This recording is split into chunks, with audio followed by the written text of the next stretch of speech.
House MD is a mid-2000s television classic. The show premiered on Fox from November 2004 until May 2012. The show starred Hugh Laurie as the titular Dr. Gregory House and was created by David Shore, who would go on to create another critically acclaimed medical show in The Good Doctor. Dr. House is the head of diagnostic medicine at Princeton Plainsboro Teaching Hospital, where he often faces the most challenging and unorthodox medical cases known to mankind. He's also addicted to Vicodin, which he abuses continuously throughout the show due to a leg injury that isn't fully disclosed to the audience until the 21st episode of the first season, titled 3 Stories. The show was widely popular, having ranked inside the top 10 for several straight years, and even being the most popular drama in the nation in the 2007 to 2008 season. The show is also critically acclaimed, having won 5 total Emmys with 19 nominations, as well as 57 total award wins with 147 more nominations. All of this success has come on the back of excellent writing and storylines, as well as the brilliant performance of actors like Hugh Laurie.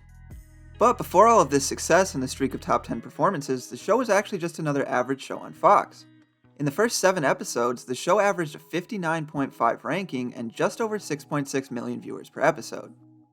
These are very middling results. In fact, they're worse than middling, because these rankings are out of 100 shows, meaning that the first third of season 1 of House was in the bottom 40% of television shows that year.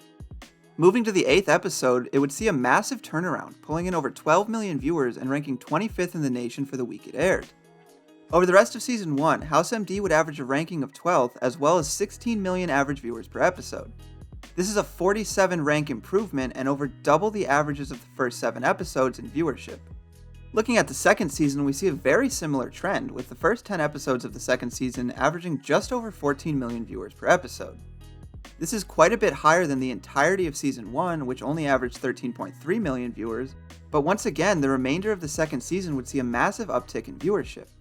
From the 11th episode to the 24th, the average viewers per episode rose to 21.5 million viewers. The only outlier in the second half of the second season would be episode 13, titled Skin Deep, and this episode would only manage to pull in 14 million viewers, while 12 out of the remaining 13 episodes in season 2 pulled in at least 20 million viewers. This same pattern happens in the third season as well, with the 11th episode pulling in 17 million viewers and the 12th episode pulling in a mind-boggling 27 million viewers, just under 10 million more viewers than the previous episode. The remaining episodes of the third season averaged just below 7 million more viewers per episode than the first half of the season. So what's going on here? Why do so many more viewers simply tune out and watch something different until about halfway through the season? I've got to be honest with you, I couldn't really find any reason that this would be the case. It's not that viewers liked the second half of the season more than the first half. I mean, the first half of seasons have a near identical viewer rating score when compared to later episodes in that same season, so that's not it. It's not that Fox didn't have the show in primetime, as they didn't change the time slot or day of the week that House aired on until about the 5th season, so that's out too. I was honestly stumped, and I'd spent a few days trying to figure out why this could be the case. Since I wasn't really getting anywhere with that, I decided to just continue to chart the remaining seasons and see if the pattern persisted. And it did, at least until the 4th season, because the 5th, 6th, 7th, and 8th seasons saw really no deviation between episodes. The averages for these seasons hold steady as the season went on. It's actually a slight reversal of the trend, with the first half of the seasons having about 20% more viewership than the second half. This isn't the 50% increase we saw from the first 3 seasons, but it was high enough to mention it. But it's also not that alarming, because the subplots involved with House develop as the season goes on. If you miss an episode or two, you can end up missing out on major plot points and not want to tune back in for the rest of the season. This is completely normal in non-episodic television, and it's actually why I started to look deeper at House's ratings. Because almost every show in history sees a noticeable decline as the season goes on due to either fatigue or just people getting bored. Almost every show on television finishes with lower averages than they had at the halfway point of the season. But not House. Like I said, the first 4 seasons of House see a massive increase in viewership the longer a season is on the air. The first episode pulling in half the viewers of the finale is a very uncommon occurrence in American television. So I needed to find a reason that House didn't suffer from the same condition as the rest of the country. I finally found my answer in the 4th season. The 4th season averages 17 million viewers over the first 9 episodes. The next 3 episodes averaged 25 million viewers, and the final 4 episodes of the 4th season averaged just 14.7 million viewers. During this 3-episode streak, House would see its highest viewer total of any episode in the series, pulling in over 29 million viewers on the date it was aired. It would also be the 3rd highest rated show during that week. The reason for this being the highest rated episode of the entire series has absolutely nothing to do with the episode itself. The reason it rated so highly is because the lead-in was the 42nd Super Bowl. For those of you who don't remember, this was a Super Bowl where Eli Manning dethroned the evil empire of the 18-0 Patriots, giving them their first and only loss of the season behind a ridiculous catch from David Tyree, which is considered one of the greatest plays in NFL history. This Super Bowl, as well as the after show, ranked number 1 and number 2 for the week, with House coming in as a very distant third.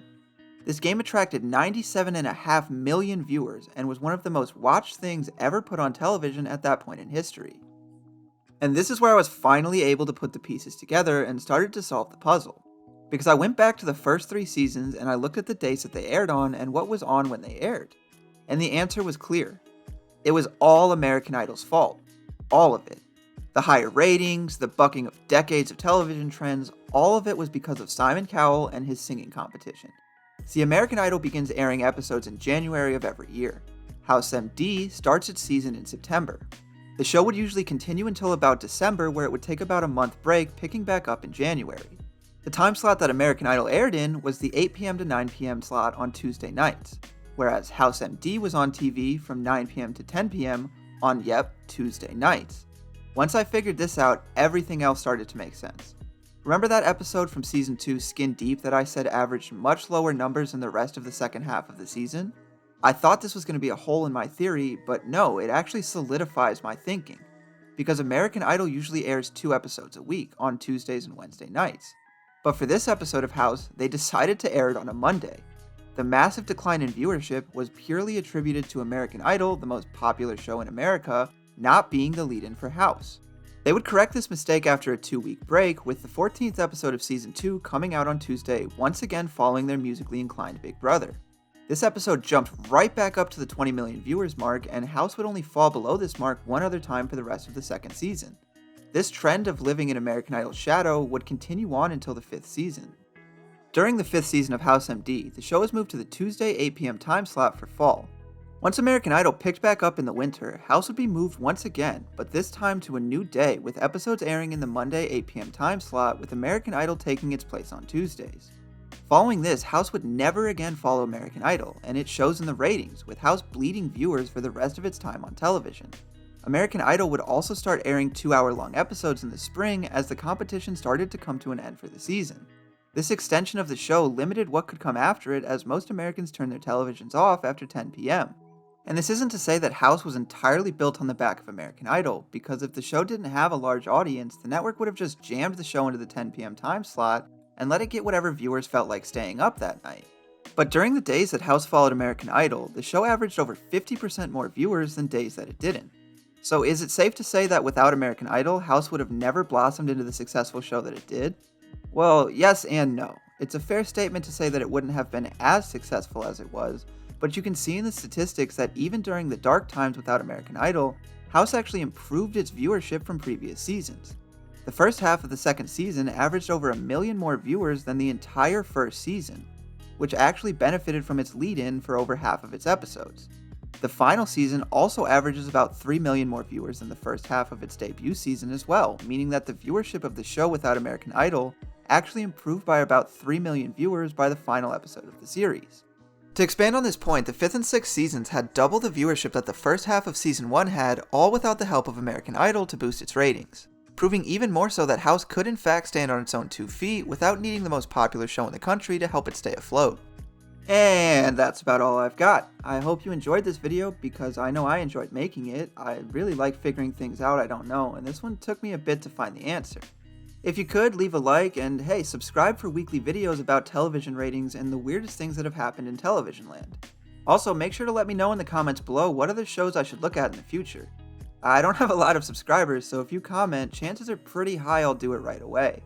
Other than that, as always, I've been Semantics. Make sure you have a great day today, everybody.